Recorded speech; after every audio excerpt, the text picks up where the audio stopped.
ನಮಸ್ಕಾರ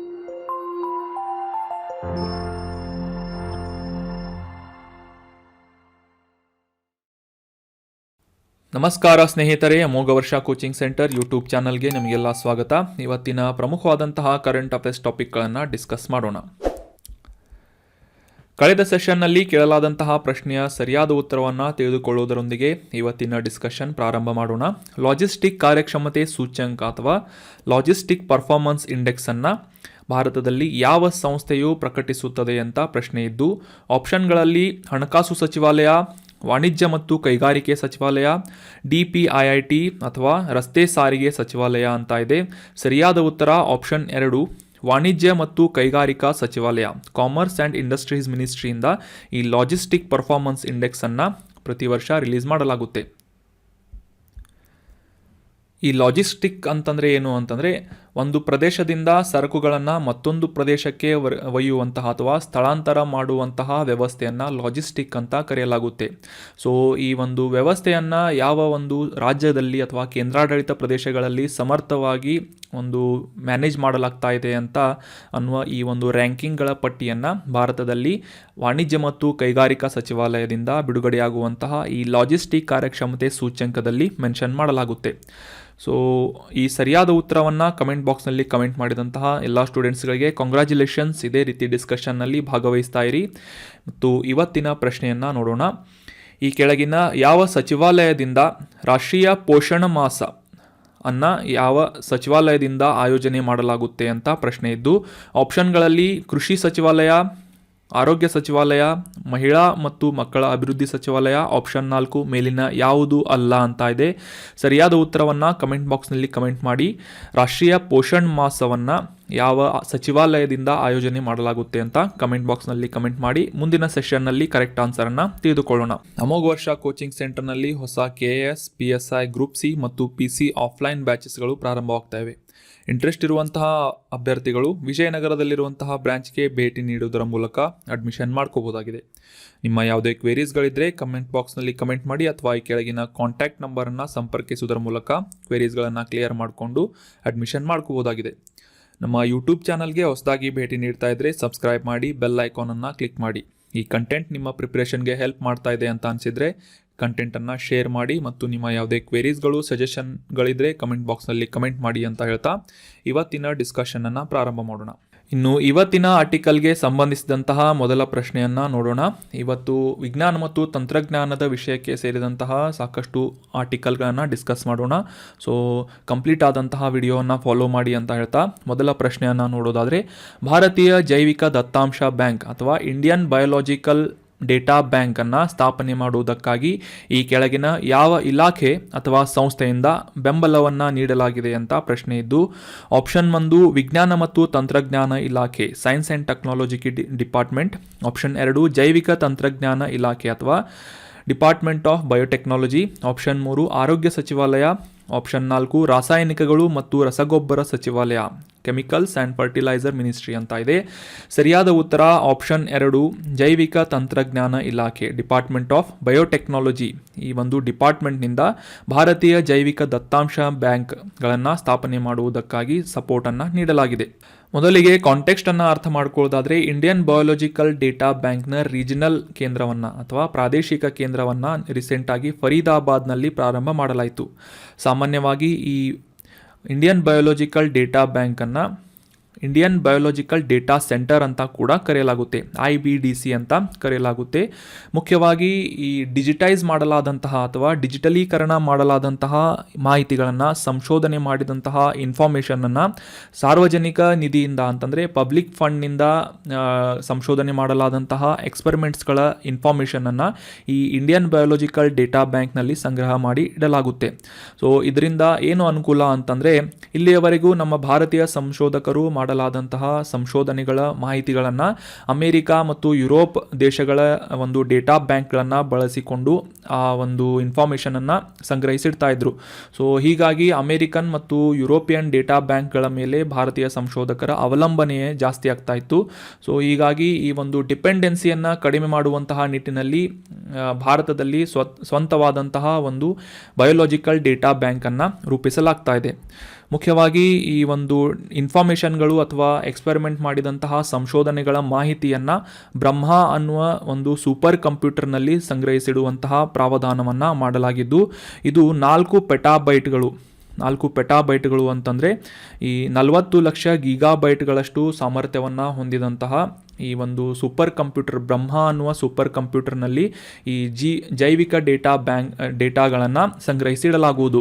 so 1 petabyte ಅಂತಂದರೆ 10 ಲಕ್ಷ ಗೀಗಾಬೈಟ್ ಅಥವಾ 10 ಲಕ್ಷ GB ಈಕ್ವಲ್ ಆಗಿ ಈ ಒಂದು ಪೆಟಾಬೈಟ್ಗಳನ್ನು ರೂಪಿಸಲಾಗಿರುತ್ತೆ. ಸೊ 4 ಪೆಟಾಬೈಟ್ಗಳಷ್ಟು ಮೆಮರಿಯನ್ನು ಹೊಂದಿದಂತಹ ಸೂಪರ್ ಕಂಪ್ಯೂಟರ್ ಆದಂತಹ ಬ್ರಹ್ಮನಲ್ಲಿ ಈ ಜೈವಿಕ ಡೇಟಾಗಳನ್ನು ಅಥವಾ ಬಯೋಲಾಜಿಕಲ್ ಡೇಟಾವನ್ನು ಸಂಶೋಧಕರಿಂದ ಸಂಗ್ರಹಿಸಿಡಲಾಗುವುದು. ಮುಖ್ಯವಾಗಿ ಈ ಪಬ್ಲಿಕ್ ಫಂಡ್ನಿಂದ ಅಂತಂದರೆ ಈ ಗೌರ್ಮೆಂಟ್ನಿಂದ ಫಂಡ್ ಮಾಡಲಾದಂತಹ ಸಂಶೋಧನೆಗಳ ಈ ಜೀವ ವಿಜ್ಞಾನ ದತ್ತಾಂಶಗಳನ್ನು ಅಂತಂದರೆ ಲೈಫ್ ಸೈನ್ಸ್ಗೆ ಸಂಬಂಧಿಸಿದಂತಹ ಎಕ್ಸ್ಪೆರಿಮೆಂಟ್ಸ್ಗಳು, ಮಾಹಿತಿಗಳು ಕುರಿತಾದಂತಹ ಕೆಲವೊಂದಿಷ್ಟು ಡೇಟಾಗಳನ್ನು ಸಂಗ್ರಹಿಸಿಡಬೇಕು ಕಂಪಲ್ಸರಿಯಾಗಿ ಈ ಒಂದು ಭಾರತೀಯ ಬಯೋಲಾಜಿಕಲ್ ಡೇಟಾ ಬ್ಯಾಂಕ್ನಲ್ಲಿ ಅಂತ ಒಂದು ಕಡ್ಡಾಯಗೊಳಿಸಲಾಗಿದೆ.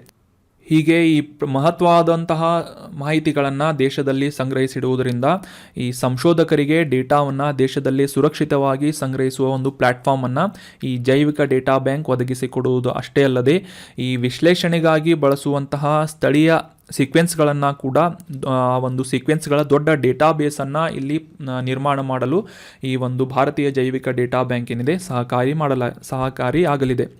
ಸೊ ಈ ಜೈವಿಕ ಡೇಟಾ ಬ್ಯಾಂಕ್ ಅಂದರೆ ಏನು ಅಂತಂದರೆ, ಈಗ ಆಲ್ರೆಡಿ ಡಿಸ್ಕಸ್ ಮಾಡಿದ ಹಾಗೆ ಈ ಇನ್ಫಾರ್ಮೇಷನ್ಗಳನ್ನು ಅಂತಂದರೆ ಈ ಸಂಶೋಧನೆಯ ಕುರಿತಾದಂತಹ ಮಾಹಿತಿಗಳನ್ನು ಸಂಗ್ರಹಿಸಿಡುವಂತಹ ಒಂದು ಡೇಟಾ ಬ್ಯಾಂಕ್ ಈ ಒಂದು ಬಯೋಲಾಜಿಕಲ್ ಡೇಟಾ ಬ್ಯಾಂಕ್ ಆಗಿದೆ. ಇದರಲ್ಲಿ ಮುಖ್ಯವಾಗಿ ಯಾವ ರೀತಿಯಾದಂತಹ ಡೇಟಾಗಳನ್ನು ಸಂಗ್ರಹಿಸಿಡಲಾಗುತ್ತೆ ಅಂತಂದರೆ ಮಾನವರು, ಸಸ್ಯಗಳು, ಪ್ರಾಣಿಗಳು ಮತ್ತು ಸೂಕ್ಷ್ಮ ಜೀವಿಗಳ ಡಿಜಿಟೈಸ್ ಮಾಡಿದಂತಹ ಜೆನೆಟಿಕ್ ಮೇಕಪ್ಗಳನ್ನು ಮತ್ತು ನ್ಯೂಕ್ಲಿಯೋಟೈಡ್ ಸೀಕ್ವೆನ್ಸಸ್ಗಳನ್ನು ಈ ಒಂದು ಜೈವಿಕ ಡೇಟಾ ಬ್ಯಾಂಕ್ನಲ್ಲಿ ಸಂಗ್ರಹಿಸಿಡಲಾಗುವುದು. ಸುಮಾರು 85 ಕೋಟಿ ರೂಪಾಯಿಗಳ ವೆಚ್ಚದಲ್ಲಿ ಈ ಒಂದು ಬಯೋಲಾಜಿಕಲ್ ಡೇಟಾ ಬ್ಯಾಂಕನ್ನು ನಿರ್ಮಾಣ ಮಾಡಲಾಗಿದ್ದು, ಈ ಡೇಟಾ ಸೆಂಟರನ್ನು ನಮ್ಮ ಭಾರತದ ಡಿಪಾರ್ಟ್ಮೆಂಟ್ ಆಫ್ ಬಯೋಟೆಕ್ನಾಲಜಿ ಅಥವಾ ಜೈವಿಕ ತಂತ್ರಜ್ಞಾನ ಇಲಾಖೆಯಿಂದ ಸಪೋರ್ಟನ್ನು ಪಡೆದುಕೊಂಡು ಈ ಡೇಟಾ ಬ್ಯಾಂಕನ್ನು ನಿರ್ಮಾಣ ಮಾಡಲಾಗಿದೆ. ಸೊ ಇದಕ್ಕೆ ಇನ್ನೂ ಒಂದು ಸಂಸ್ಥೆ ಸಹಯೋಗವನ್ನು ನೀಡಿದ್ದು ಈ ರೀಜನಲ್ ಸೆಂಟರ್ ಫಾರ್ ಬಯೋಟೆಕ್ನಾಲಜಿ ಈ ಒಂದು ಭುವನೇಶ್ವರದಲ್ಲಿರುವಂತಹ ನ್ಯಾಷನಲ್ ಇನ್ಫಾರ್ಮೇಟಿಕ್ಸ್ ಸೆಂಟರ್ ಅಥವಾ ರಾಷ್ಟ್ರೀಯ ಮಾಹಿತಿ ಕೇಂದ್ರದಿಂದ ಅದರ ಒಂದು ಸಹಯೋಗದಿಂದ ಈ ಭಾರತೀಯ ಜೈವಿಕ ಡೇಟಾ ಬ್ಯಾಂಕನ್ನು ಸ್ಥಾಪನೆ ಮಾಡಲಾಗಿದೆ. ಸೊ ಇದರಿಂದ ಭಾರತದಲ್ಲಿ ಇನ್ನೂ ಹೆಚ್ಚಿನ ಈ ಜೀವ ವಿಜ್ಞಾನಕ್ಕೆ ಸಂಬಂಧಿಸಿದಂತಹ ಪ್ರಯೋಗಗಳನ್ನು ಮತ್ತು ಸಂಶೋಧನೆಗಳನ್ನು ಕೈಗೊಳ್ಳಲು ಮತ್ತು ಆ ವಿಜ್ಞಾನಿಗಳು ಸಂಶೋಧನೆ ಮಾಡಿದಂತಹ ಮಾಹಿತಿಗಳನ್ನು ಸುರಕ್ಷಿತವಾಗಿ ನಮ್ಮ ದೇಶದಲ್ಲಿ ಸಂಗ್ರಹಿಸಿರುವಂತಹ ಒಂದು ಪ್ಲ್ಯಾಟ್ಫಾರ್ಮನ್ನು ಒದಗಿಸಿಕೊಡುವಂತಹ ನಿಟ್ಟಿನಲ್ಲಿ ಈ ಒಂದು ಡೇಟಾ ಬ್ಯಾಂಕನ್ನು ಸ್ಥಾಪನೆ ಮಾಡಲಾಗಿದೆ. ಸೊ ಐ ಹೋಪ್ ನಿಮಗೆ ಜೈವಿಕ ಡೇಟಾ ಬ್ಯಾಂಕ್ ಅಂದರೆ ಏನು ಅಂತ ಕ್ಲಿಯರ್ ಆಯಿತು ಅಂತ ಅನ್ಕೋತೀನಿ. ಮುಂದಿನ ಪ್ರಶ್ನೆಯನ್ನು ನೋಡೋಣ. WJP ಅನ್ನುವ ಸಂಸ್ಥೆಯು ರೀಸೆಂಟಾಗಿ ರೂಲ್ ಆಫ್ ಲಾ ಅನ್ನುವ ಸೂಚ್ಯಂಕವನ್ನು ಪ್ರಕಟಿಸಿದೆ.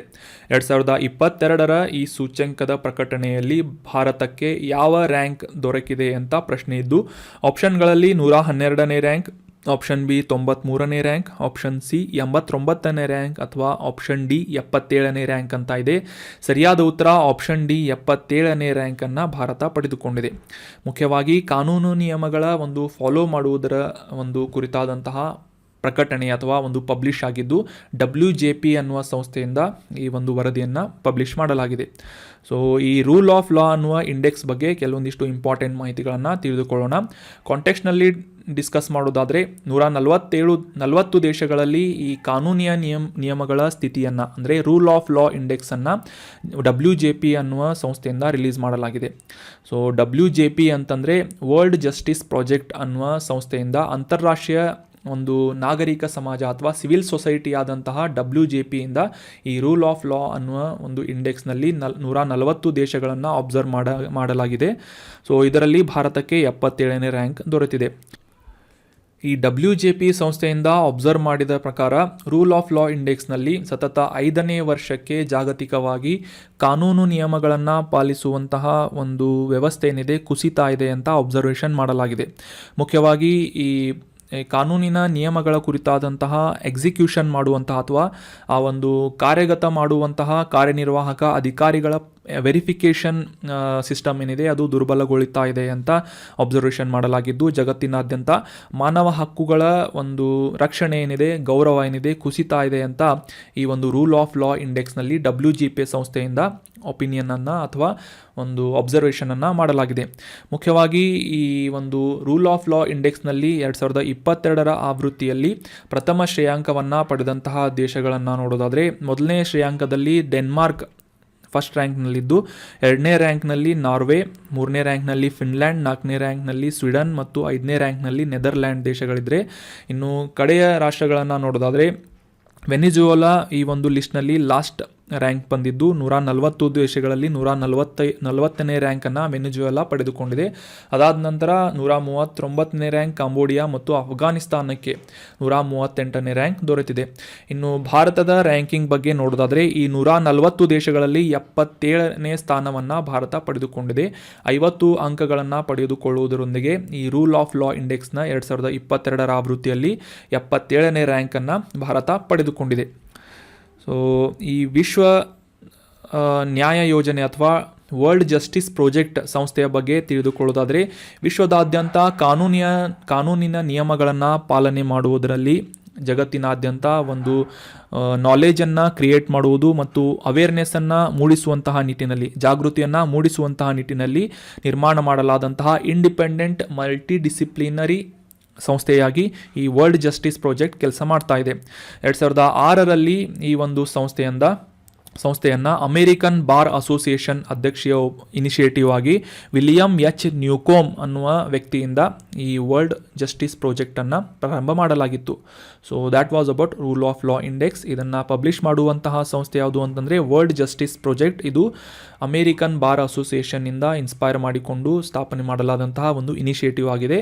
2006ರಲ್ಲಿ ಇದರ ಸ್ಥಾಪನೆಯಾಗಿತ್ತು.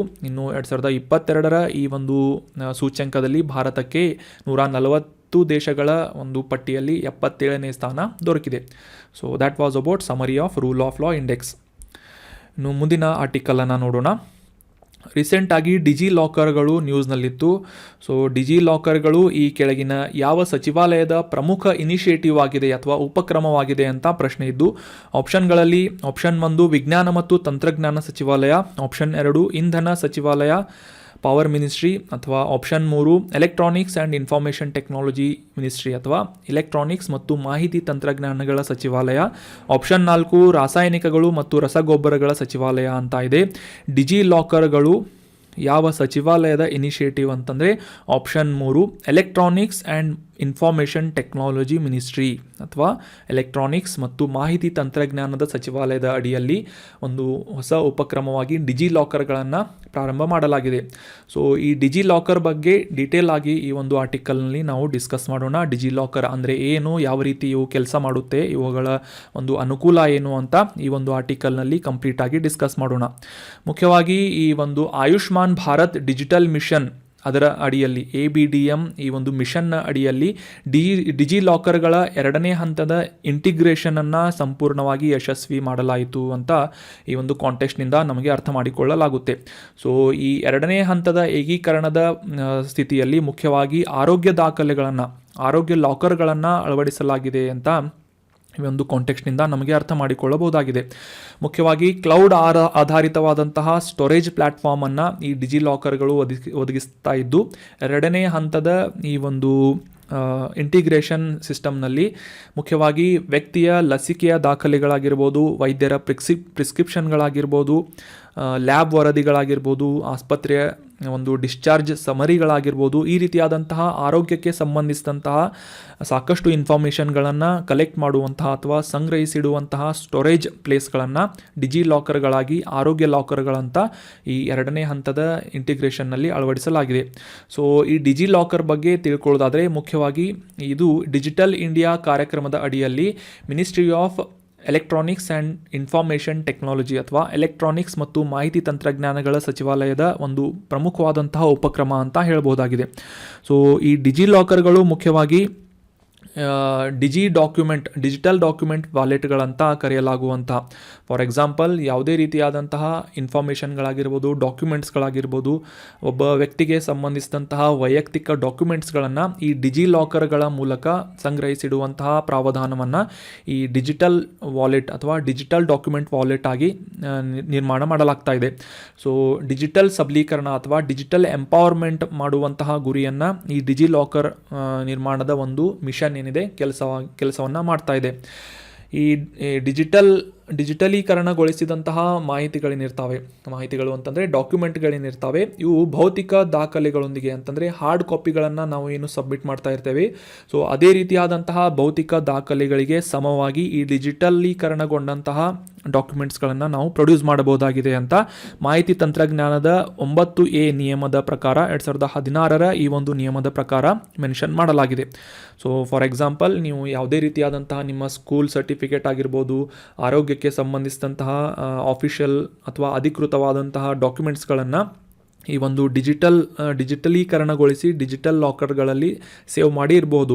ಸೊ ಯಾವುದೇ ರೀತಿಯಾಗಿ ಈ ಸರ್ಕಾರದಿಂದ ಅಥವಾ ಯಾವುದೇ ರೀತಿಯ ಸಂಸ್ಥೆಗಳಿಂದ ಈ ಒಂದು ಡಾಕ್ಯುಮೆಂಟ್ಸ್ಗಳನ್ನು ಪ್ರೊಡ್ಯೂಸ್ ಮಾಡಲು ಕೇಳಿಕೊಂಡಾಗ ಆ ಒಂದು ಸಂದರ್ಭದಲ್ಲಿ ಇನ್ಸ್ಟೆಡ್ ಆಫ್ ಈ ಫಿಸಿಕಲ್ ಡಾಕ್ಯುಮೆಂಟ್ಸ್ ಅಥವಾ ಈ ಹಾರ್ಡ್ ಕಾಪಿಗಳ ಒಂದು ಅಗೇನ್ಸ್ಟ್ ಆಗಿ ಈ ಒಂದು ಡಿಜಿಟಲೀಕರಣಗೊಂಡಂತಹ ಡಾಕ್ಯುಮೆಂಟ್ಗಳನ್ನು ನೀವು ಪ್ರೊಡ್ಯೂಸ್ ಮಾಡಬಹುದಾಗಿದೆ. ಅದಕ್ಕೂ ಕೂಡ ಈ ಫಿಸಿಕಲ್ ಡಾಕ್ಯುಮೆಂಟ್ಗೆ ಇರುವಂತಹ ವ್ಯಾಲ್ಯೂ ಇರುತ್ತೆ ಅಂತ ಈ ಒಂದು ಮಾಹಿತಿ ತಂತ್ರಜ್ಞಾನದ ನಿಯಮದ ಪ್ರಕಾರ 2016ರಲ್ಲಿ ಮೆನ್ಷನ್ ಮಾಡಲಾಗಿದೆ. ಸೊ ಈ ಡಿಜಿಲಾಕರ್ಗಳಿಂದ ಸಾಕಷ್ಟು ಪ್ರಯೋಜನಗಳು ಏನು ಅಂತಂದರೆ, ನಾಗರಿಕರಿಗೆ ಯಾವುದೇ ಸಮಯದಲ್ಲಿ ಎಲ್ಲಿಯಾದರೂ ಕೂಡ ತಮ್ಮ ಒಂದು ವೈಯಕ್ತಿಕ ದಾಖಲೆಗಳನ್ನು, ಡಾಕ್ಯುಮೆಂಟ್ಸ್ಗಳನ್ನು ಪ್ರೊಡ್ಯೂಸ್ ಪಡೆಯುವುದಕ್ಕೆ ಆಕ್ಸೆಸ್ ಮಾಡುವುದಕ್ಕೆ ಸಹಾಯ ಮಾಡಿಕೊಡುತ್ತೆ ಈ ಡಿಜಿಲಾಕರ್ಗಳು. ಅಷ್ಟೇ ಅಲ್ಲದೆ ಡಾಕ್ಯುಮೆಂಟ್ಗಳನ್ನು, ಅಥೆಂಟಿಕ್ ಆದಂತಹ ಡಾಕ್ಯುಮೆಂಟ್ಗಳನ್ನು ಕಾನೂನುಬದ್ಧವಾಗಿ ಒರಿಜಿನಲ್ ಸರ್ಟಿಫಿಕೇಟ್ಗಳನ್ನು ಕೂಡ ಪ್ರೊಡ್ಯೂಸ್ ಮಾಡುವುದಕ್ಕೆ ಈ ಡಿಜಿಲಾಕರ್ಗಳು ಸಹಾಯ ಮಾಡುತ್ತೆ. ಅಷ್ಟೇ ಅಲ್ಲದೆ ಈ ನಾಗರಿಕರ ಒಪ್ಪಿಗೆಯೊಂದಿಗೆ ಡಿಜಿಟಲ್ ಡಾಕ್ಯುಮೆಂಟ್ಗಳನ್ನು ಎಕ್ಸ್ಚೇಂಜ್ ಮಾಡುವಂತಹ ಅವಕಾಶವನ್ನು ಕೂಡ ಡಿಜಿಲಾಕರ್ಗಳು ಮಾಡಿಕೊಡ್ತಾ ಇದ್ದು, ಮುಖ್ಯವಾಗಿ ಈ ಸರ್ಕಾರದಿಂದ ನೀಡಲಾಗುವಂತಹ ಕೆಲವೊಂದಿಷ್ಟು ಸೇವೆಗಳನ್ನು ಅಥವಾ ಕೆಲವೊಂದಿಷ್ಟು ಯೋಜನೆಗಳನ್ನು ಅವುಗಳ ಫಲಾನುಭವಿಗಳಿಗೆ ಈ ಸರ್ಕಾರಿ ಪ್ರಯೋಜನಗಳನ್ನು ಪಡೆಯುವುದಕ್ಕೆ ಮತ್ತು ಉದ್ಯೋಗ, ಆರ್ಥಿಕ ಸೇರ್ಪಡೆ ಅಥವಾ ಈ ಫೈನಾನ್ಷಿಯಲ್ ಇನ್ಕ್ಲೂಷನ್ ಆಗಿರ್ಬೋದು, ಶಿಕ್ಷಣ ಮತ್ತು ಆರೋಗ್ಯ ಕ್ಷೇತ್ರಗಳಿಗೆ ಸಂಬಂಧಿಸಿದಂತಹ ಎಲ್ಲ ಡಾಕ್ಯುಮೆಂಟ್ಸ್ಗಳನ್ನು ಆಕ್ಸೆಸ್ ಮಾಡಿಕೊಳ್ಳುವುದಕ್ಕೆ ಮತ್ತು ಅವುಗಳನ್ನು ಎಕ್ಸ್ಚೇಂಜ್ ಮಾಡುವುದಕ್ಕೆ ಅವಕಾಶವನ್ನು ಈ ಡಿಜಿಲಾಕರ್ಗಳು ಮಾಡಿಕೊಡ್ತಾ ಇವೆ. ಸೊ ಈ ಡಿಜಿಲಾಕರ್ದಲ್ಲಿ ಶೇವ್ ಮಾಡಿದಂತಹ ಎಲ್ಲ ಇನ್ಫಾರ್ಮೇಷನ್ಗಳು ಭೌತಿಕ ದಾಖಲೆಗಳಿಗೆ ಸಮವಾಗಿರುತ್ತವೆ ಅಂತ ಈ ಒಂದು 2016ರಲ್ಲಿ ಇವುಗಳನ್ನು ಲೀಗಲೈಸ್ ಮಾಡಲಾಗಿದೆ. So that was about detail information of ಡಿಜಿಲಾಕರ್ಗಳು. ನಿಮಗೆ ಇಂಟ್ರೆಸ್ಟ್ ಇದ್ದರೆ ಡಿಜಿಲಾಕರ್ಗಳನ್ನು ನೀವು ಕೂಡ ಪಡ್ಕೋಬೋದಾಗಿದೆ. ಮುಂದಿನ ಆರ್ಟಿಕಲ್ನಲ್ಲಿ ಕ್ರಿಸ್ಪಾರ್ ಅನ್ನುವ ಒಂದು ತಂತ್ರಜ್ಞಾನದ ಕುರಿತಾದಂಥ ಆರ್ಟಿಕಲನ್ನು ಡೀಟೇಲ್ ಆಗಿ ಡಿಸ್ಕಸ್ ಮಾಡೋಣ. ಈ CRISPR ಅಥವಾ ಕ್ರಿಸ್ಪಾರ್ ಅನ್ನುವ ಒಂದು ತಂತ್ರಜ್ಞಾನದ ಕುರಿತಾಗಿ ಈ ಕೆಳಗಿನ ಯಾವ ಹೇಳಿಕೆ ಸರಿಯಾಗಿದೆ ಅಂತ ಪ್ರಶ್ನೆ ಇದೆ. ಸರಿಯಾದ ಸ್ಟೇಟ್ಮೆಂಟನ್ನು ಗುರುತಿಸಬೇಕು. ಆಪ್ಷನ್ 1, ಈ ಕ್ರಿಸ್ಪಾರ್ ಅನ್ನೋದು ಇತ್ತೀಚಿನ ದಿನಗಳಲ್ಲಿ ಕಂಡುಹಿಡಿಯಲಾದಂತಹ ಜೀನ್ ಎಡಿಟಿಂಗ್ ಟೂಲ್ ಆಗಿದೆ ಅಂತ ಆಪ್ಷನ್ 1 ಇದೆ. ಆಪ್ಷನ್ 2, ಇದು ಚಿಕಿತ್ಸೆಗಾಗಿ ವೈರಸ್ ರೂಪಾಂತರದ ತಂತ್ರವನ್ನು ಬಳಸುತ್ತದೆ ಅಂತ ಎರಡನೇ ಆಪ್ಷನ್ ಹೇಳ್ತಾ ಇದೆ. ಆಪ್ಷನ್ 3, ಈ ಇಸ್ರೋದಿಂದ ಅಭಿವೃದ್ಧಿಪಡಿಸಲಾದಂತಹ ಹೆಚ್ಚು ಇಂಧನ ದಕ್ಷತೆಯನ್ನು ಅಥವಾ ಫ್ಯೂಯಲ್ ಎಫಿಷಿಯನ್ಸಿಯನ್ನು ಹೊಂದಿದಂತಹ ಇಂಜಿನ್ ಈ ಕ್ರಿಸ್ಪಾರ್ ಆಗಿದೆ ಅಂತ ಆಪ್ಷನ್ 3 ಇದೆ. ಆಪ್ಷನ್ 4ರಲ್ಲಿ ಈ ಕ್ರಿಸ್ಪಾರ್ ಅನ್ನುವ ತಂತ್ರಜ್ಞಾನವು ರಾಕೆಟ್ ತನ್ನ ಕಕ್ಷೆಯನ್ನು ಅತಿ ವೇಗದಲ್ಲಿ ತಲುಪಲು ಸಹಾಯ ಮಾಡುತ್ತದೆ ಅಂತ ಆಪ್ಷನ್ 4 ಹೇಳ್ತಾ ಇದೆ. ಸೊ ಸರಿಯಾದ ಉತ್ತರ ಕ್ರಿಸ್ಪಾರ್ ಅನ್ನುವುದು ಇತ್ತೀಚಿನ ದಿನಗಳಲ್ಲಿ ಕಂಡುಹಿಡಿಯಲಾದಂತಹ ಜೀನ್ ಎಡಿಟಿಂಗ್ ಟೂಲ್ ಆಗಿದೆ. ಈ ಜೀನ್ ಅಂತಂದರೆ ಅನುವಂಶೀಯ ಒಂದು ಎಡಿಟ್ ಮಾಡುವಂತಹ, ಬದಲಾಯಿಸುವಂತಹ ಒಂದು ಟೂಲ್ ಆಗಿ ಕ್ರಿಸ್ಪಾರ್ ತಂತ್ರಜ್ಞಾನವನ್ನು ಡೆವಲಪ್ ಮಾಡಲಾಗಿದೆ. So option 1 is right answer.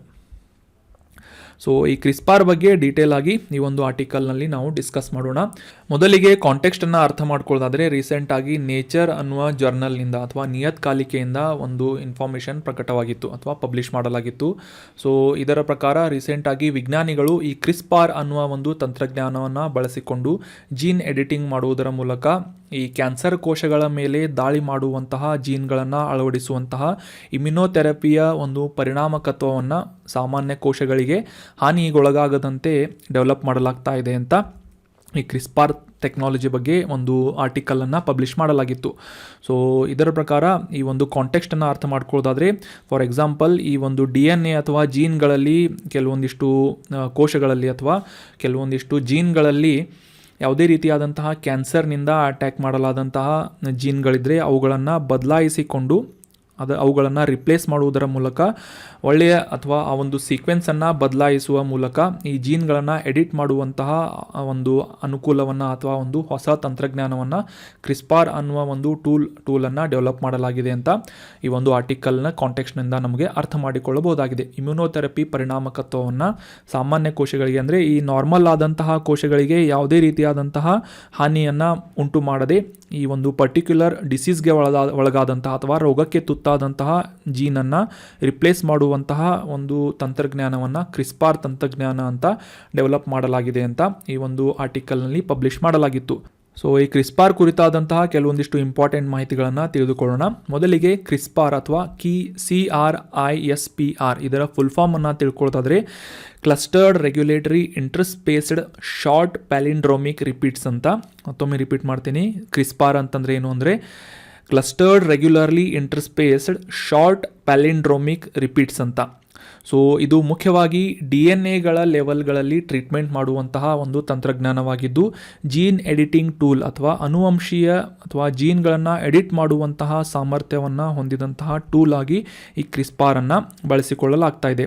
ಮುಖ್ಯವಾಗಿ ಈ ಒಂದು ವೈರಸ್ಗಳು ಬ್ಯಾಕ್ಟೀರಿಯಾ ಮೇಲೆ ಅಟ್ಯಾಕ್ ಮಾಡಿದಂತಹ ಸಂದರ್ಭದಲ್ಲಿ ವೈರಸ್ಗಳನ್ನು ನಾಶ ಮಾಡುವಂತೆ ಬ್ಯಾಕ್ಟೀರಿಯಾಗಳು ಏನು ಮಾಡ್ತವೆ ಅಂತಂದರೆ ತಮ್ಮಲ್ಲಿ ಜೀನ್ಗಳನ್ನು ಬದಲಾಯಿಸಿಕೊಳ್ಳುತ್ತೆ. ಸೊ ಈ ಕಾನ್ಸೆಪ್ಟ್ನಿಂದ ಸ್ಫೂರ್ತಿ ಪಡೆದಂತಹ ಈ ವಿಜ್ಞಾನಿಗಳು ಈ ಜೀನ್ ಎಡಿಟಿಂಗ್ ಟೂಲ್ ಅಥವಾ ಕ್ರಿಸ್ಪಾರ್ ಅನ್ನುವ ತಂತ್ರಜ್ಞಾನವನ್ನು ಡೆವಲಪ್ ಮಾಡಿದ್ದಾರೆ. ಸೊ ಇದು ಕೆಲಸ ಮಾಡುವಂತಹ ರೀತಿಯನ್ನು ನಾವು ಗಮನಿಸುವುದಾದರೆ ನಾವು ಕಂಪ್ಯೂಟರ್ ಪ್ರೋಗ್ರಾಮ್ಗಳಲ್ಲಿ ಸಾಕಷ್ಟು ಬಾರಿ ಈ ಕಟ್ ಕಾಪಿ ಪೇಸ್ಟ್ ಅಂತ ಬಳಸುತ್ತೇವೆ, ಅಥವಾ ಹುಡುಕಿ ಅಥವಾ ಬದಲಿ ಅಂತಂದರೆ ಸರ್ಚ್ ಆ್ಯಂಡ್ ರಿಪ್ಲೇಸ್ ಅನ್ನುವ ಒಂದು ಆಪ್ರೇಷನ್ಸ್ಗಳನ್ನು ನಾವು ಕಂಪ್ಯೂಟರ್ ಪ್ರೋಗ್ರಾಮ್ಗಳಲ್ಲಿ ಪರ್ಫಾರ್ಮ್ ಮಾಡುತ್ತೇವೆ. ಸೊ ಈ ರೀತಿಯಾದಂತಹ ಸೇಮ್ ಆಗಿ ಇದೇ ರೀತಿಯಾದಂತಹ ಕಂಪೇರ್ ಮಾಡಬಹುದಾದಂತಹ ಒಂದು ಆಪ್ರೇಷನ್ನನ್ನು ಕ್ರಿಸ್ಪಾರ್ ತಂತ್ರಜ್ಞಾನದ ಮೂಲಕ ಈ ಅನುವಂಶೀಯ ಲೆವೆಲ್ನಲ್ಲಿ ಅಥವಾ ಈ ಜೀನ್ ಲೆವೆಲ್ನಲ್ಲಿ ಒಂದು ಟ್ರೀಟ್ಮೆಂಟನ್ನು ಕೊಡುವುದಕ್ಕೆ ಇದೇ ರೀತಿಯಾದಂತಹ ಆಪರೇಷನ್ಗಳನ್ನು ಪರ್ಫಾರ್ಮ್ ಮಾಡಲಾಗುತ್ತೆ.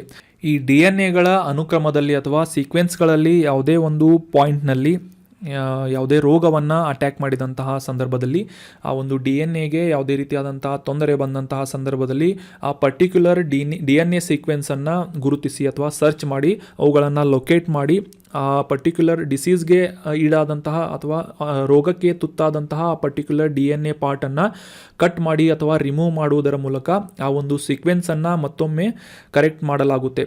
ಸೊ ಈ ರೀತಿಯಾದಂತಹ DNA ಸೀಕ್ವೆನ್ಸಿಂಗ್ ಟೂಲ್ ಬದಲಾವಣೆ ಮಾಡುವಂತಹ ಟೂಲನ್ನು ಕ್ರಿಸ್ಪಾರ್ ಅನ್ನುವ ತಂತ್ರಜ್ಞಾನ ಅಂತ ಕರೆಯಲಾಗುತ್ತೆ. ಇದು ಸಾಮಾನ್ಯವಾಗಿ ನಮ್ಮ ಈ ಒಂದು ಬಾಡಿ ಆಪರೇಷನ್ಗಳಲ್ಲೂ ಅಥವಾ ಸರ್ಜರಿ ಮಾಡುವಂತಹ ವಿಧಾನ ಅಲ್ಲದೆ ಹೋದರೂ ಕೂಡ ಇದು ಬಯೋಕೆಮಿಕಲ್ ಅಥವಾ ಜೀವರಾಸಾಯನಿಕ ಆಪರೇಷನ್ ಆಗಿ ಇದನ್ನು ಕನ್ಸಿಡರ್ ಮಾಡಬಹುದಾಗಿದೆ. ಯಾವುದೇ ರೀತಿಯಾಗಿ ಯಾಂತ್ರಿಕ ಅಥವಾ ಮೆಕ್ಯಾನಿಕಲ್ ಆಗಿ ಈ ಒಂದು ಟೂಲ್ಗಳನ್ನು ಬಳಸಲಾಗುವುದಿಲ್ಲ. ಆದರೆ ಬಯೋಕೆಮಿಕಲ್ ಆದಂತಹ ಅಥವಾ ಈ ಜೀವರಾಸಾಯನಿಕ ಪ್ರಕ್ರಿಯೆಯ ಮೂಲಕ ಈ ಒಂದು ಪ್ರೋಟೀನ್ ಅಥವಾ RNA ಮಾಲಿಕ್ಯೂಲ್ಗಳು ಮತ್ತು DNA ಸೀಕ್ವೆನ್ಸ್ಗಳನ್ನು ಬದಲಾಯಿಸುವುದರಲ್ಲಿ ಜೀನ್ ಎಡಿಟಿಂಗ್ ಮಾಡುವಂತಹ ಈ ಕ್ರಿಸ್ಪಾರ್ ಅನ್ನುವ ತಂತ್ರಜ್ಞಾನವನ್ನು ಬಳಸಲಾಗುತ್ತೆ. ಸೊ ಆಗಲೇ ಡಿಸ್ಕಸ್ ಮಾಡಿದ ಹಾಗೆ ಎಕ್ಸಾಂಪಲ್ ತೆಗೆದುಕೊಳ್ಳುವುದಾದರೆ ಈ ಒಂದು ಬ್ಯಾಕ್ಟೀರಿಯಾಗಳು ಸಾಕಷ್ಟು ಬಾರಿ ವೈರಸ್ಗಳಿಂದ ಅಟ್ಯಾಕ್ಗೆ ಒಳಗಾಗಿ ಅಥವಾ ಆಕ್ರಮಣಕ್ಕೆ ಒಳಗಾಗಿ ಬ್ಯಾಕ್ಟೀರಿಯಾಗಳು ಈ ರೋಗದಿಂದ ಬಳಲಿ ಸತ್ತು ಹೋಗುತ್ತವೆ.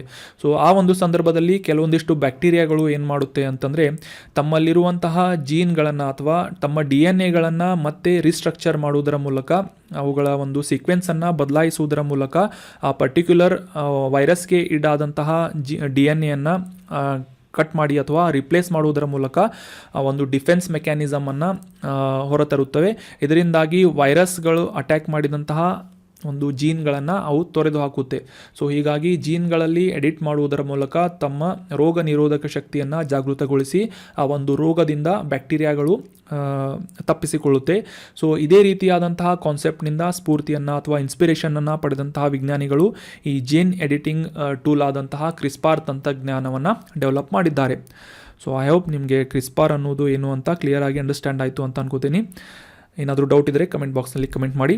ಮುಂದಿನ ಪ್ರಶ್ನೆಯನ್ನು ನೋಡೋಣ. ಈ ಒಂದು ಪ್ರಶ್ನೆ ಇಂಡಿಯನ್ ಎಕನಾಮಿಗೆ ಸಂಬಂಧಿಸಿದಂತಹ ಪ್ರಶ್ನೆಯಾಗಿದ್ದು ಕರೆಂಟ್ ಅಕೌಂಟ್ ಡೆಫಿಸಿಟ್ ಅಥವಾ ಚಾಲ್ತಿ ಖಾತೆ ಕುರಿತಾದಂತಹ ಆರ್ಟಿಕಲ್ ಇದಾಗಿದೆ.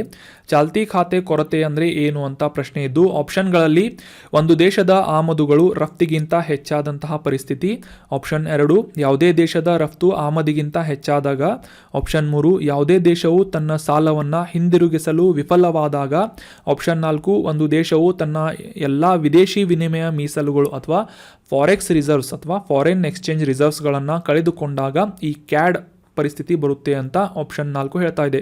ಸೊ ಸರಿಯಾದ ಉತ್ತರ ಏನು ಅಂತಂದರೆ ಕರೆಂಟ್ ಅಕೌಂಟ್ ಡೆಫಿಸಿಟ್ ಅಂದರೆ ಒಂದು ದೇಶದ ಆಮದುಗಳು ರಫ್ತಿಗಿಂತ ಹೆಚ್ಚಾದಂತಹ ಸಂದರ್ಭದಲ್ಲಿ, ಅಂದರೆ ಇಂಪೋರ್ಟ್ಗಳು ಎಕ್ಸ್ಪೋರ್ಟ್ಗಿಂತ ಜಾಸ್ತಿಯಾದಂತಹ ಸಂದರ್ಭದಲ್ಲಿ ಆ ದೇಶ ಈ ಚಾಲ್ತಿ ಖಾತೆ ಕೊರತೆ ಅಥವಾ ಈ ಕರೆಂಟ್ ಅಕೌಂಟ್ ಡೆಫಿಸಿಟ್ ಅನ್ನುವ ಪರಿಸ್ಥಿತಿಗೆ ಒಳಗಾಗುತ್ತೆ ಅನ್ನೋದು ಸರಿಯಾದ ಉತ್ತರ ಆಗಿದೆ.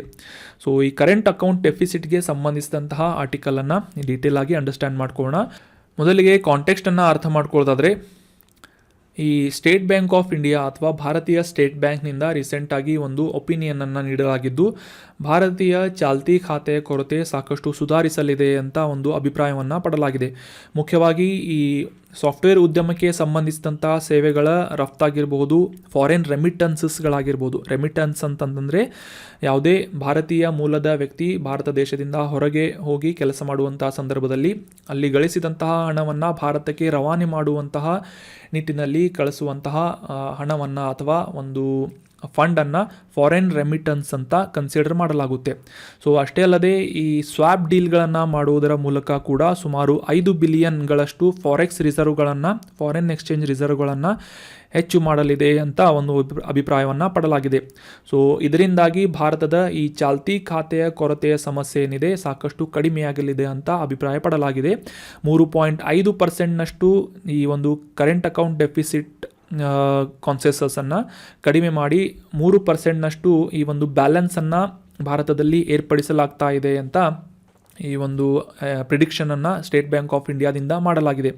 ಸೊ ಸ್ವಾಪ್ ಡೀಲ್ ಅಂತಂದರೆ ಈ ಒಂದು ಆರ್ಟಿಕಲ್ನಲ್ಲಿ ಡಿಸ್ಕಸ್ ಮಾಡಿದ ಹಾಗೆ ಯಾವುದೇ ರೀತಿಯಾದಂತಹ ಸಾಲವನ್ನು ಪಡೆದಂತಹ ದೇಶ, ಫಾರ್ ಎಕ್ಸಾಂಪಲ್ ತೆಗೆದುಕೊಳ್ಳೋದಾದರೆ ಭಾರತದಿಂದ ಶ್ರೀಲಂಕಾ ಏನಾದರೂ ಸಾಲವನ್ನು ಪಡೆದುಕೊಂಡಂತಹ ಸಂದರ್ಭದಲ್ಲಿ ಆ ಭಾರತ ಒಂದು ಸಾಲವನ್ನು $ಗಳಲ್ಲಿ ಶ್ರೀಲಂಕಾಕ್ಕೆ ನೀಡಿರುತ್ತೆ.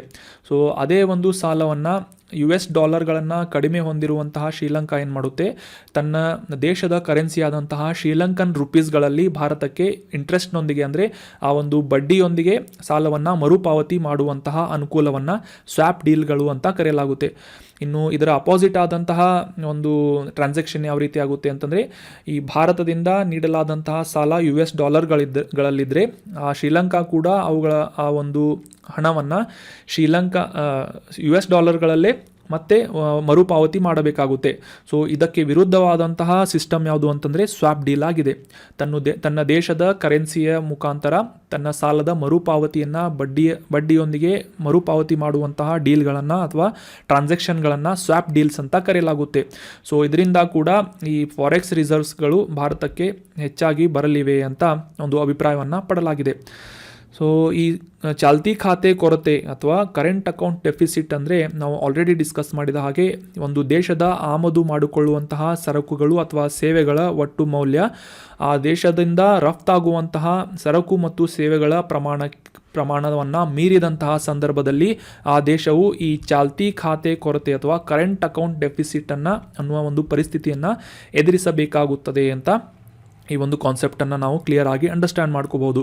ಈ ಇಮೇಜ್ನಲ್ಲೂ ಕೂಡ ನೋಡ್ಬೋದು ನೀವು ಯಾವ ರೀತಿ ಈ ಒಂದು ತಕ್ಕಡಿಯಲ್ಲಿ ಇಂಪೋರ್ಟ್ಸ್ಗಳು ಜಾಸ್ತಿಯಾಗಿವೆ ಎಕ್ಸ್ಪೋರ್ಟ್ಗಳಿಗಿಂತ ಅಥವಾ ರಫ್ತುಗಳು ಆಮದುಗಳಿಗಿಂತ ಕಡಿಮೆಯಾಗ್ತಾ ಇವೆ. ಇದರಿಂದಾಗಿ ಚಾಲ್ತಿ ಖಾತೆ ಕೊರತೆ ಏರ್ಪಡುವಂತಹ ಸಂದರ್ಭಗಳು ಆ ದೇಶಕ್ಕೆ ಬರುತ್ತವೆ ಅಂತ ಈ ಒಂದು ಕಾನ್ಸೆಪ್ಟನ್ನು ನಾವು ಅಂಡರ್ಸ್ಟ್ಯಾಂಡ್ ಮಾಡ್ಕೋಬೋದಾಗಿದೆ. ಸೊ ಈ ಒಂದು ಪ್ರಮಾಣ ಏನಿದೆ ನಮ್ಮ ಈಗ ವರ್ತಮಾನದಲ್ಲಿರುವಂತಹ GDP ಅಥವಾ ಗ್ರಾಸ್ ಡೊಮೆಸ್ಟಿಕ್ ಪ್ರಾಡಕ್ಟ್ನ 3% ಇರುವುದರಿಂದ ಈ ಒಂದು ಟ್ರೇಡ್ ಬ್ಯಾಲೆನ್ಸ್ ಉಂಟಾಗುತ್ತದೆ ಅಂತ ನಾವು ಅರ್ಥ ಮಾಡ್ಕೋಬೋದಾಗಿದೆ. ಸೊ ಮುಂದಿನ ಸ್ಲೈಡ್ನಲ್ಲಿ ಕೂಡ ಈ ಒಂದು ಸರಕುಗಳ ರಫ್ತು ಮತ್ತು ಆಮದುಗಳ ಸಮತೋಲನವನ್ನು ವ್ಯಾಪಾರ ಸಮತೋಲನ ಅಥವಾ ಟ್ರೇಡ್ ಬ್ಯಾಲೆನ್ಸ್ ಅಂತ ಕರೆಯಲಾಗುತ್ತೆ. ಸೊ ಈ ಟ್ರೇಡ್ ಬ್ಯಾಲೆನ್ಸ್ ಕೂಡ ಕರೆಂಟ್ ಅಕೌಂಟ್ ಬ್ಯಾಲೆನ್ಸ್ಗೆ ಅದರ ಒಂದು ಭಾಗವಾಗಿ ಈ ಒಂದು ಕಾನ್ಸೆಪ್ಟನ್ನು ಯೂಸ್ ಮಾಡಲಾಗುತ್ತೆ.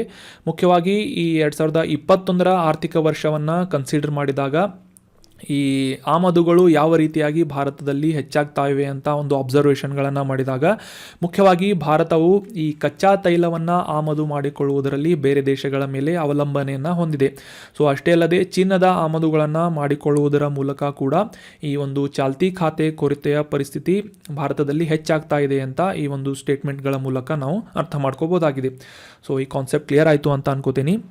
ಈ ಒಂದು GDPಯ 3% ಅಥವಾ 3.5%ನಷ್ಟು ಈ ಕರೆಂಟ್ ಅಕೌಂಟ್ ಡೆಫಿಸಿಟನ್ನು ಮೇಂಟೈನ್ ಮಾಡಿದಂತಹ ಸಂದರ್ಭದಲ್ಲಿ ಭಾರತ ಈ ಸಮತೋಲಿತವಾದಂತಹ ವ್ಯಾಪಾರವನ್ನು ಹೊಂದಿದೆ ಬೇರೆ ದೇಶಗಳೊಂದಿಗೆ ನಾವು ಅರ್ಥ ಮಾಡ್ಕೋಬೋದಾಗಿದೆ. ಸೊ ಇದನ್ನು ಈ ಟ್ರೇಡ್ ಬ್ಯಾಲೆನ್ಸ್ ಅಂತ ಅಥವಾ ವ್ಯಾಪಾರ ಸಮತೋಲನ ಅಂತ ಕರೆಯಲಾಗುತ್ತೆ. ಸೊ ಇಂಡಿಯನ್ ಎಕನಾಮಿಗೆ ಸಂಬಂಧಿಸಿದಂತಹ ಈ ಆರ್ಟಿಕಲ್ ಕೂಡ ಅರ್ಥ ಆಯಿತು ಅಂತ ಅನ್ಕೋತೀನಿ. So that was all about today's article. ಈಗ ಮತ್ತೊಮ್ಮೆ ಎಲ್ಲ ಆರ್ಟಿಕಲ್ಗಳನ್ನು ರಿವೈಸ್ ಮಾಡಿಬಿಡೋಣ. ಮೊದಲನೇ ಆರ್ಟಿಕಲ್ನಲ್ಲಿ ಇಂಡಿಯನ್ ಬಯೋಲಾಜಿಕಲ್ ಡೇಟಾ ಬ್ಯಾಂಕ್ ಅಥವಾ ಭಾರತೀಯ ಜೈವಿಕ ಡೇಟಾ ಬ್ಯಾಂಕ್ ಕುರಿತಾದಂಥ ಆರ್ಟಿಕಲನ್ನು ಡೀಟೇಲ್ ಆಗಿ ಡಿಸ್ಕಸ್ ಮಾಡಿದ್ವಿ. ಯಾವ ರೀತಿ ಈ ಲೈಫ್ ಸೈನ್ಸ್ಗೆ ಸಂಬಂಧಿಸಿದಂತಹ ವಿಜ್ಞಾನಿಗಳು ತಮ್ಮ ಡೇಟಾಗಳನ್ನು ಸಂಗ್ರಹಿಸಿಡಬಹುದಾದಂತಹ ಪ್ಲ್ಯಾಟ್ಫಾರ್ಮನ್ನು ಸರ್ಕಾರದಿಂದ ಒದಗಿಸಲಾಗ್ತಾ ಇದೆ ಅಂತ ಅರ್ಥ ಮಾಡ್ಕೊಂಡ್ವಿ. ಬ್ರಹ್ಮ ಅನ್ನುವ ಸೂಪರ್ ಕಂಪ್ಯೂಟರ್ ಬಗ್ಗೆ ಕೂಡ ಡಿಸ್ಕಸ್ ಮಾಡಿದ್ವಿ. 4 ಪೆಟಾಬೈಟ್ಗಳ ಮೆಮೊರಿಯನ್ನು ಈ ಬ್ರಹ್ಮ ಅನ್ನುವ ಸೂಪರ್ ಕಂಪ್ಯೂಟರ್ ಹೊಂದಿದೆ ಅಂತ ತಿಳ್ಕೊಂಡ್ವಿ. ನೆಕ್ಸ್ಟ್ ಆರ್ಟಿಕಲ್ನಲ್ಲಿ ರೂಲ್ ಆಫ್ ಲಾ ಇಂಡೆಕ್ಸನ್ನು WJP ಅನ್ನುವ ಸಂಸ್ಥೆಯಿಂದ ಪಬ್ಲಿಷ್ ಮಾಡಲಾಗಿದ್ದು 2022 ಆವೃತ್ತಿಯಲ್ಲಿ 140 ದೇಶಗಳ ಪೈಕಿ ಭಾರತಕ್ಕೆ 77ನೇ ಸ್ಥಾನ ದೊರಕಿದೆ ಅಂತ ನಾವು ಅಂಡರ್ಸ್ಟ್ಯಾಂಡ್ ಮಾಡ್ಕೊಂಡ್ವಿ. ನೆಕ್ಸ್ಟ್ ಆರ್ಟಿಕಲ್ನಲ್ಲಿ ಡಿಜಿ ಲಾಕರ್ ಕುರಿತಾದಂತಹ ಡೀಟೇಲ್ ಕಾನ್ಸೆಪ್ಟ್ಗಳನ್ನು ಮತ್ತು ಇದರ ಅನುಕೂಲಗಳನ್ನು ನಾವು ಡೀಟೇಲ್ ಆಗಿ ಡಿಸ್ಕಸ್ ಮಾಡಿದ್ವಿ. ನಂತರದ ಆರ್ಟಿಕಲ್ನಲ್ಲಿ ಈ ಬಯೋಟೆಕ್ನಾಲಜಿಗೆ ಸಂಬಂಧಿಸಿದಂತಹ ಕ್ರಿಸ್ಪಾರ್ ಅನ್ನುವ ತಂತ್ರಜ್ಞಾನದವನ್ನು ಡೀಟೇಲ್ ಆಗಿ ನಾವು ಅಂಡರ್ಸ್ಟ್ಯಾಂಡ್ ಮಾಡ್ಕೊಂಡ್ವಿ. ನೆಕ್ಸ್ಟ್ ಆರ್ಟಿಕಲ್ನಲ್ಲಿ ಇಂಡಿಯನ್ ಎಕನಾಮಿಗೆ ಸಂಬಂಧಿಸಿದಂತಹ ಚಾಲ್ತಿ ಖಾತೆ ಕೊರತೆ ಅಥವಾ ಕರೆಂಟ್ ಅಕೌಂಟ್ ಡೆಫಿಸಿಟ್ ಬಗ್ಗೆ ನಾವು ಡೀಟೇಲ್ ಆಗಿ ಅಂಡರ್ಸ್ಟ್ಯಾಂಡ್ ಮಾಡ್ಕೊಂಡ್ವಿ. So that was all about today's discussion. ನಿಮ್ಮ ಯಾವುದೇ ಕ್ವೆರೀಸ್ಗಳು ಸಜೆಷನ್ಗಳಿದ್ರೆ ಕಮೆಂಟ್ ಬಾಕ್ಸ್ನಲ್ಲಿ ಕಮೆಂಟ್ ಮಾಡಿ. Thank you so much for joining the discussion. Have an awesome day.